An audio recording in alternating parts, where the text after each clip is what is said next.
Tuyong-tuyo talaga siya. Ito po, yung first layer niya ay gawa sa gasa. Ang gasa, di ba, ilalagay sa sugat para gumaling ng, di ba, hindi maging irritable. So, ibig sabihin, maganda siya sa ating mga skin. At the same time, yung number 2, na layer niya, negative ion.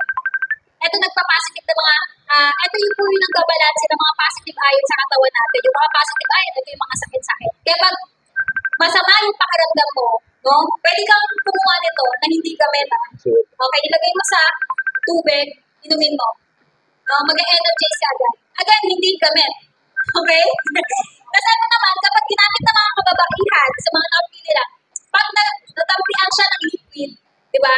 Yung energy niya, nagkakaroon ng energy agad yung mga kababaihan. Nalilesin yung pain na nararamdaman po nila. Next po dyan, cotton. Again, pag cotton, hindi na lalasog-lasog. Tama?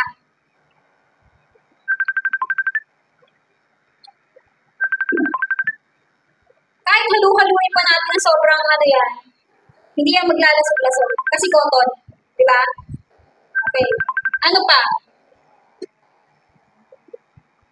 Polygel. Hindi ito silica gel. Plant-based po ito na gel. Ito yung liquid kanina. Okay? Ito yung sumisipsip ng liquid. Next po dyan, di ba? Bago pala yung polygel, meron tayong tinatawag, ito after ng cotton, may one-way strip yan. Yung one-way strip, ito po yung parang tissue na after ng cotton, one-way strip, pag dumali na dun yung liquid, hindi na siya tatakas. Kaya kanina, kahit anong press ni mother at ni kuya, di ba? Hindi siya nababasa. Di ba? Ganun maganda.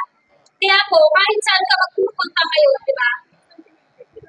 Sure ka na talagang hindi ka tatagusan. Siyempre, yung pang-6 na layer is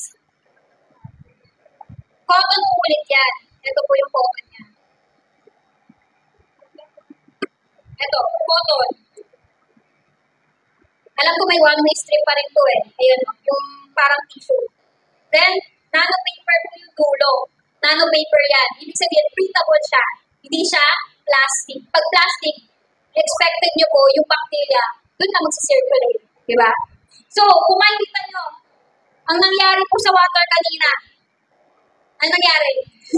Naging gel. Diba? Ibig sabihin, imagine nyo, yung ganito, nasisip niya pa.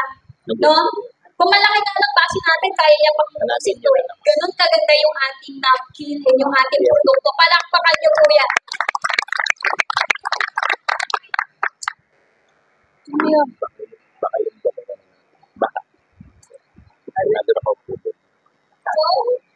Thank you so much. Palakpakan natin si Coach Cecilia. Ayan. So, okay na po tayo dito. Yes. So, maganda ba yung ating produkto? Yes! Yes, diba?